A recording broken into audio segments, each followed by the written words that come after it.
ঠাই করে দিচ্ছেন, কিন্তু এক গামলা দুধে না একটা গোচনা পড়ে গেল। মানে ধরুন আমরা গ্রামে থাকি, আমাদের একটা মান সম্মান আছে, মানে একটা স্ট্যান্ডার্ড আছে। আমরা এখানে বিয়ের নিমন্ত্রণ খেতে এসেছি, কাঙালি ভোজন খেতে তো আসেনি। আহ মতি, তুমি কেন এই ধরনের কথাবার্তা বলছো? আচ্ছা, কর্তাবাবু আমাদের গ্রামের লোক, হ্যাঁ, তা ওনার ছেলের বিয়েতে কোথায় ত্রুটি বিচ্যুতি থাকছে সেটা ওনাকে বুঝিয়ে বলতে হবে না? নাহলে উনি জানবেন কি করে? কর্তাবাবু, আপনারা হচ্ছেন সমাজের গণ্যমান্য ব্যক্তি, যাকে বলে হাই প্রোফাইল। আমার মনে হয় কি জানেন তো, আপনাদের এই মান সম্মানে না একটু খুঁত থেকে গেল। এই চাষাভূষর মেয়েকে দিয়ে পরিবেশন করাচ্ছেন, এরা ক্ষমা ঘেন্না করে খেয়ে নিচ্ছে, কিন্তু আমার না রুচিতে বাধে, আমি ঠিক মেনে নিতে পারছি না। দেখুন মতিলাল বাবু, আপনি মেনে নিতে পারছেন না সেটা আপনার সমস্যা। আমার কাছে মানুষের একটাই জাত, সেটা মানুষ।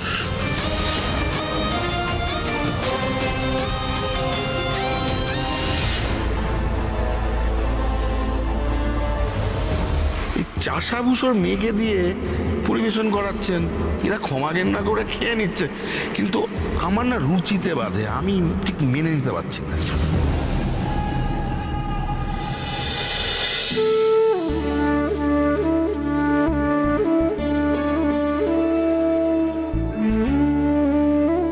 কি গোপাল, তোমাকে আমি কতবার বলেছি না যে কাজকর্ম করবে না?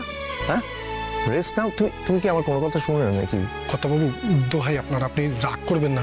আজকে ছোট কর্তাবাবুর বিয়ে বলে কথা, আমি হাত পা গুটিয়ে বসে থাকতে পারি? আচ্ছা, আমি কি তোমাকে হাত পা গুটিয়ে বসে থাকতে বলেছি? আমি কম কাজ করতে বলেছি। তুমি কি আশ্চর্য বলো তা! তুমি আমার কোনো কথা শোনো না কিন্তু। হ্যাঁ, তোমার পা কিন্তু এখনো পুরোপুরি সারেনি। তুমি কোনো কাজ করবে না, আমি বলে দিলাম তোমায়। ও, তোমার খাওয়া হয়েছে? কর্তাবাবু, আমি খাইনি, পরে কিছু খেয়ে নেবো। এই তো সোহাগ, বাবাকে নিয়ে যা, এক্ষুনি খাওয়া যা।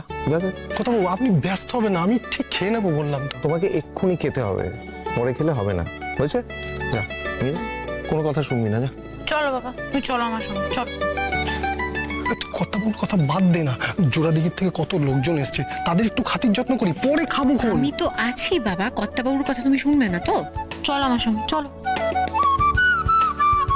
পায়ের ব্যথাটা এখনো একই রকম আছে, কিন্তু কাজ তুমি করে যাবে সারাক্ষণ। বসো, ভাগ্যিস কর্তাবাবু বললেন। বসো, আমি তোমার খাবারটা নিয়ে আসছি, বসো।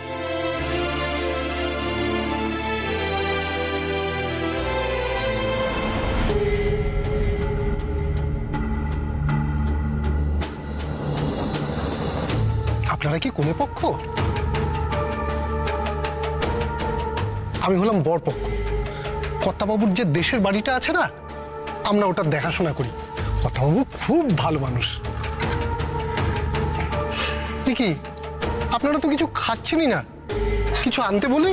না না, তার কোনো দরকার নেই। আপনারা শহরের লোকেরা না কত কম খান, আমরা গ্রামের লোকেরা আমাদের থালা ভর্তি করে খাবার না নিলে পেটই ভরে না। সোহাগ, মানে ওনারা তো কিছু খাচ্ছেনই না, ওনাদের জন্য কিছু নিয়ে আয় না রে। এই চল তো। হ্যাঁ, ভালো লাগছে না একদম। না, না, উঠে যাচ্ছেন কেন? কি হয়েছে? কোনো সমস্যা হয়েছে? আমি কিছু দিতে বলবো? কি হয়েছে? Any problem? না না মিসেস মল্লিক, কোনো প্রবলেম নেই। আপনি এক কাজ করুন, আপনি বরং আগে আপনার স্পেশাল গেস্টকে খাওয়ান, আমরা না হয় পরে খাবো।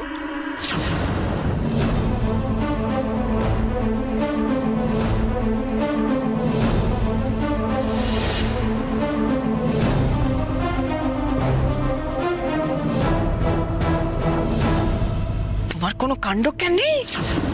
তুমি আমার ভিআইপি গেস্টদের সঙ্গে বসে গেছো খেতে? নিজেকে কি ভাবো তুমি? সবার সঙ্গে খেতে বসে গেছো এরকম ভাবে? কপ কপ করে খাবে আবার, চৌলি কোথাকার। না মানে গিন্নিমা। Shut up! আমি তোমার কোনো কথা শুনতে চাই না। ওঠো, ওঠো এখান থেকে বলছি, ওঠো। কি হলো কি? আমার কথাগুলো কানে যাচ্ছে না? এখন স্ট্যাচুর মতো বসে আছো? উঠতে বললাম তো, ওঠো বলছি। যাও, কাজের লোকেদের যেখানে খাবার ব্যবস্থা করা হয়েছে সেখানে গিয়ে খাও গিয়ে।